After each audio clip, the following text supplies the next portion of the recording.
Welcome to another CEO Wisdom podcast with Lee Odess today. He is CEO at Access Control Executive Brief. He also started a bunch of cool businesses. So really glad to speak into him as we were talking a bit about parenting and traveling pre-pod.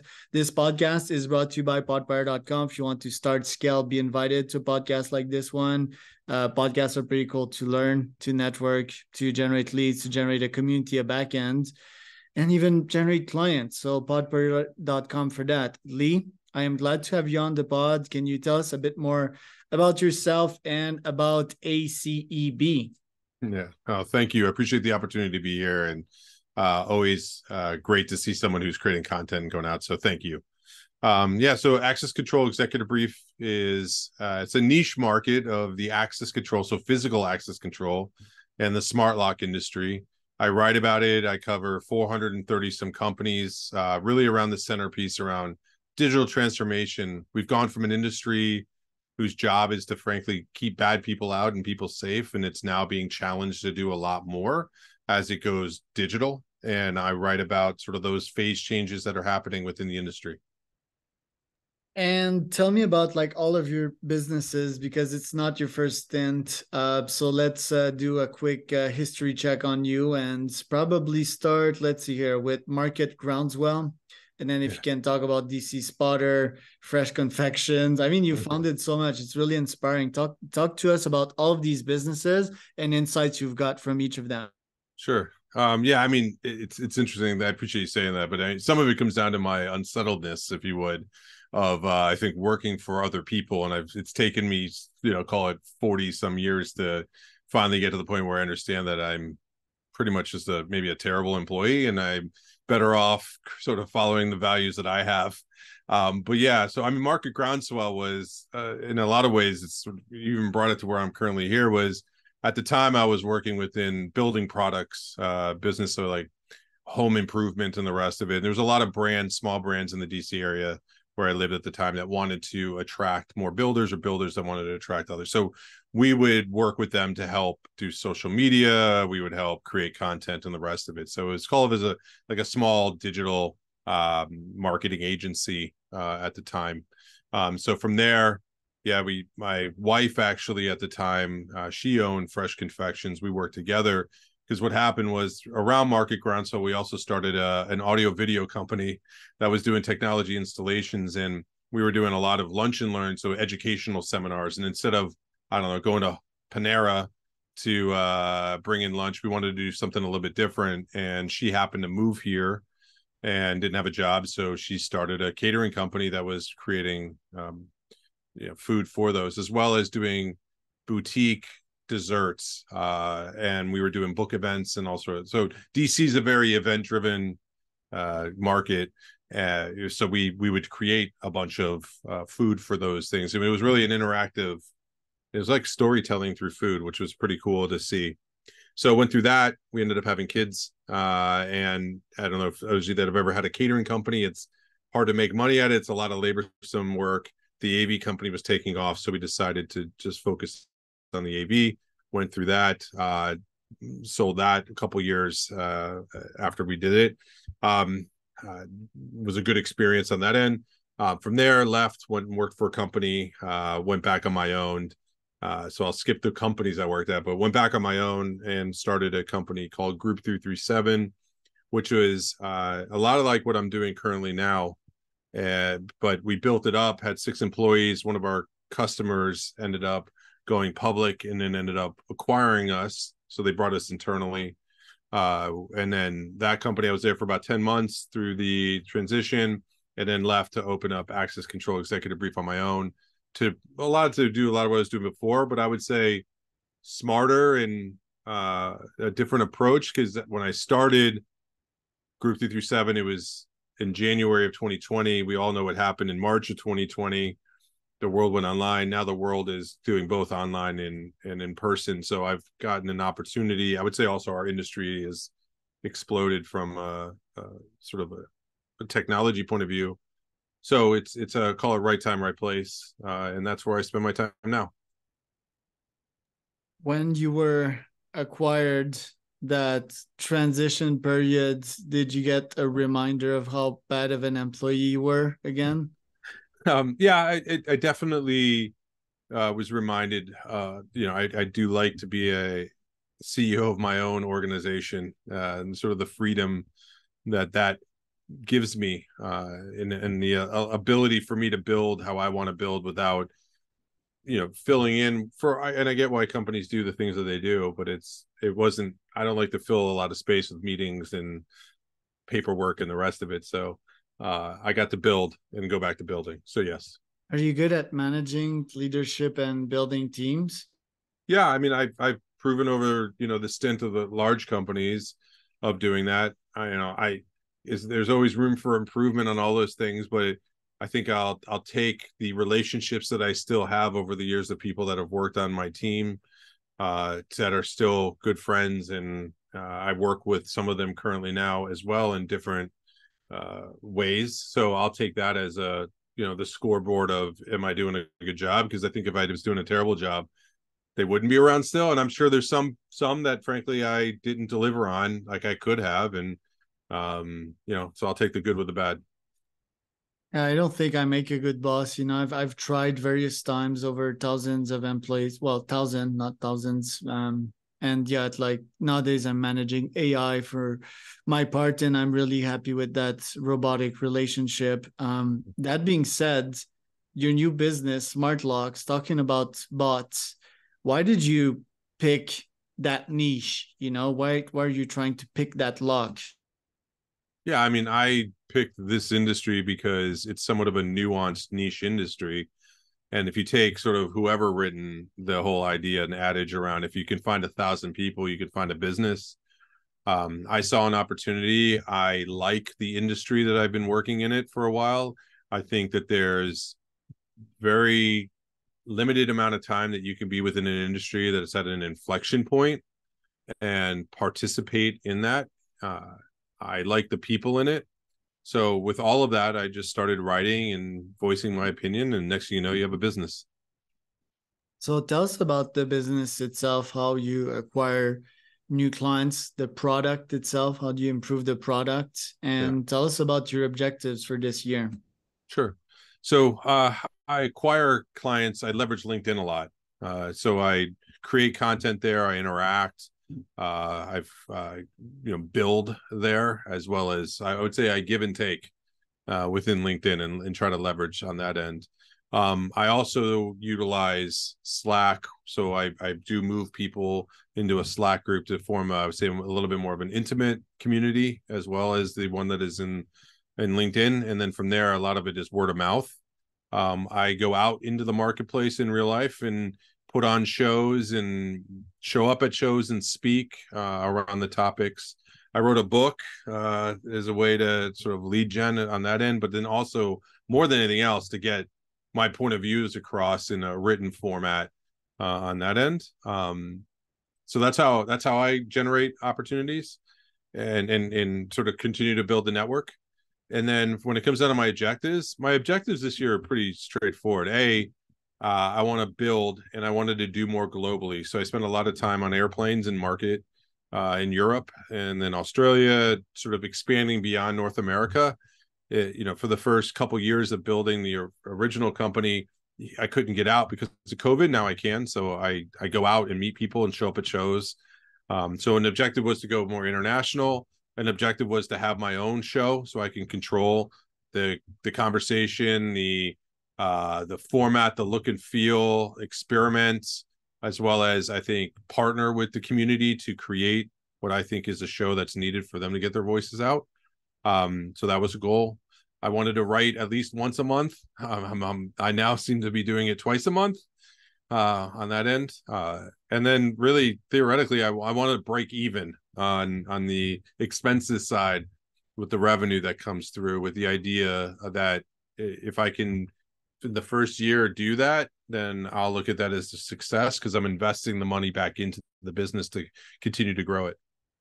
Right. The exec brief, the individual plan starts at $30 a month. The corporate Yes. one is $300 a month.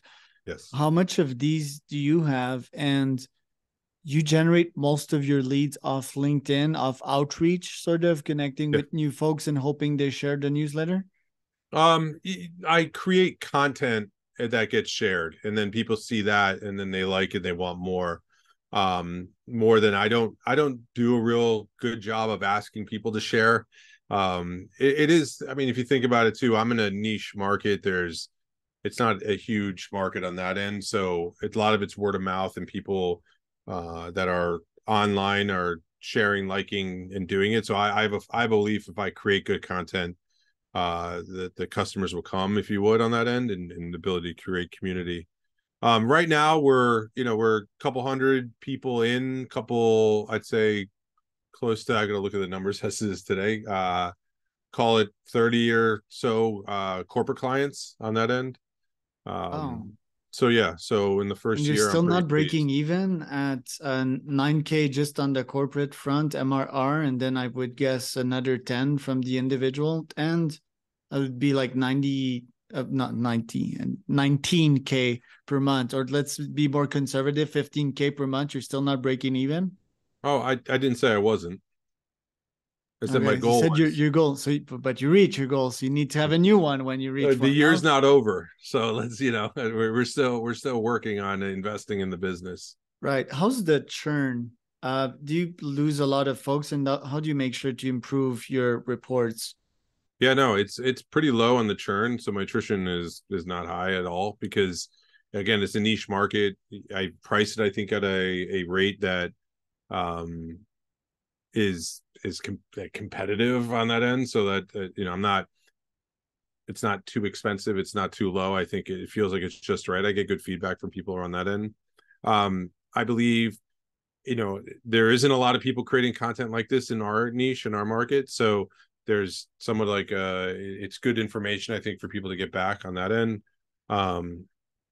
So I'm not too concerned with that. I mean, most of the attrition that I get are from people that leave a company or leave the industry or get fired, like that usually is where it has, or people come in that have a specific need, like I don't know, like take a PE firm that is looking for information, and they just are there for the short term anyways, and they leave. Right. But that transaction's good for them, it's good for me, so I don't care on that end of the. I would like to believe that they would be, into the nerdy side of our industry forever, but I don't think they are. Yeah, and Um, the calculation is pretty simple. Even if they're paying you $300 a month, you're potentially saving them a junior analyst of some kind. The insight that you provide might be very much game changing for them. So, and if it's per employee, they might have a budget per employee, right? Hey, you can spend up to 2K per month on education, and your $300 part of that. yeah, that, and then also if you think about the reports that they buy from third parties that aren't into the nuances of our industry, I'm far less than them, and I can promise you my content is better just because of the relationship that I have with the marketplace that these sort of data farms don't have. So in a way, I'm probably saving them money if they're not going to one of those. And again, I'm thinking long term. I'm not looking to, price it at a point right now where I have to do it. I want to do this long term, and I'm going to price it appropriately. Right. What tech stack do you use for that? For the payment and the newsletter? Yeah, I'm using Stripe for the payment side, and then I use Squarespace for the payment, and then also the newsletter side. Wow, interesting. Yeah. So, okay, that's a part of the business. Are you thinking of adding upsells to that, like mastermind groups, for example, or coaching? Like, how could you upsell your clients onto this? Yeah, that's part of my discipline approach of my business. I seem to have an appetite for everything and anything. So I am being somewhat disciplined. I added this conference on, so that's a big one. That is, I'm not taking sponsorships. I'm selling tickets to that. There are discounts that are given to members, so that helps drive people that join. But I also, it's another way to generate revenue on that end. I am going to be launching some tools that I see that are out there. Like I've got a PR tool coming where uh, manufacturers want to get information to a community of people effectively. They use like PR Newswire or some of these other ones that do a really good job of broadly getting it out, but our industry is so nuanced. Plus, the end users, if you use like Google alerts, well, they're good, but they sometimes, you know, the amount that could be not good. Like for instance, in our industry, there's a company called HID. If you do a Google alert for HID, you find out about all these people that do weird things about hiding things. So it's like it's not relative to the business at all. So you got to filter through that. So, you know, that's like a tool that build it once and then you use it many times. So I'll continue to do things like that where I find opportunities on that end. I'm not necessarily looking to charge upsell like a premium service right now to the network. I'm still early. I'm going to continue to just build the network. It's an interesting business for sure. And my brain, as usual, is asking me, can we scale that? Can AI scrape all the news and deep insights about one topic and write a better newsletter than Lee would at a fraction of the cost in almost instant time? Yeah, I mean, right now, I mean, I use all those tools and I look at it. It can pull basic data like quarterly earnings, if you would, and look at it and probably use some basic fundamentals in economics. Great, do that all day long. Don't care. The analyzing it and understanding the nuances, and then I think there's a lack of appreciation of what information isn't put out. You know, I learned a lot by today alone. I had 8 calls with executives in our industry. Good luck getting an AI to go do that. So I look at it as, you know, as somebody who does this, like there's work that I don't have to spend to go do as much. That so I think it's collaborative. Now, if I'm going to go create basic content about how digital transformation could impact our industry, it could probably write that, right? But I don't. My customers aren't looking for basic information about digital. They want nuanced understanding of insights and analyzation. At some point, will they be? Maybe, but I'll probably be dead or retired by then. I think it's not like good luck with that. I think like the full technology is there. It's just like good luck with embracing all the work and the piles of work to just make it work, because I can picture a Charles AI interviewing you right now. Sure. It's not that complex, and it's actually really creepy, right? Because it would be real time. It would react, it would have all my emotions, and it would think, it would make weird faces in my case. By the way, I think I need to stop these weird faces because my Charles AI avatar beta version will have a hard time reproducing those. But I think we're there, you know, it's just about someone making it happen. And I'm partnering with a guy that actually does AI avatars so that I can try to scale this podcast. But it's hard to reproduce, that's for sure, to especially your brain, right? Yeah, and there's parts of the business by all means that could be scaled, and I'm not. I guess I'm not afraid of it. I'm interested in seeing the application of how it could be used, and there will be places where it will change what I do. Like I'm looking right now when I edit videos and create content, from using iMovie to now using Descript. I mean, it's night and day. So I can imagine soon I'll just be able to take the video and it'll just do it. And I'm hoping it does, because that's work I don't want to do. Right. So yeah, but you know, getting out in the market, maybe somebody will be able to do that. They'll just go take videos and go do it. And then I'll just shift and go do something else that frankly, I think there's an opportunity. There's plenty of opportunity right now. Right, there is.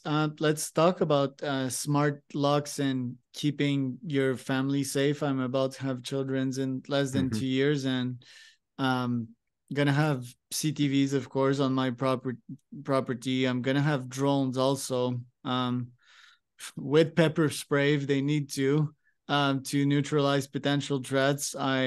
I do think security is important, especially in the age of scale, and if you're a public person like I am. uh what's the state of that technology? Like, how do you keep your children safe on your side? Yeah, I mean, I stick specifically to the access control and the smart lock side. So when it comes to drones and some of the security practices, there's experts in our field that I'd highly recommend that people talk to. And there's advancements everywhere within our industry around drones and the rest, deterrence on that end. From the access control and smart lock side, it's been steep in the business of keeping bad people out and keeping people safe, and that will continue to evolve. The products are getting smarter, they're becoming more relevant. You've got software coming and sitting on top, so that instead of them being somewhat of like analog type systems, they're very digital, to where they can respond, understand situation, and really give you data and notifications and whatever, so you can make real-time decisions, and then even in some respects make them for you based off of what's going on. All of that is happening. What's also happening, though, is the introduction of conveniences. So it's not just about keeping bad people out, but now the systems need to let the right people in.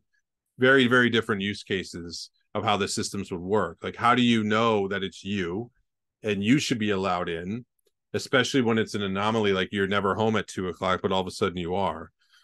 Right now, every time you show up to a place, it's like the first time you've ever been there. So we're starting to see now the systems become more relevant, more digital, more useful, and then also not only delivering value, and keeping bad people out and safe, but also delivering value of revenue opportunities, operational efficiencies, a lot of things. That's why our industry is going from a $10 billion industry to a $70 billion. Yeah, lots of exciting things happening. Also, I can think from the packages that we constantly receive, right? It's kind of annoying to always go answer the door. So if they can just drop it in there and it can enter your house and a bot can take that aspect. It's a cool business that you have. And I think you're already being very successful. So I'm taking a lot of mental notes here. Where can people find out more about you, Lee? Yeah, if you go to leeodess.com, or on LinkedIn, Lee Odess. Those are the two places I'm at most. All right. And I am Charles Cormier, your host. That was another founderwisdompodcast.com. If you want to go check these out, if you want to start Scale, be invited to podcast, that would be podpire.com.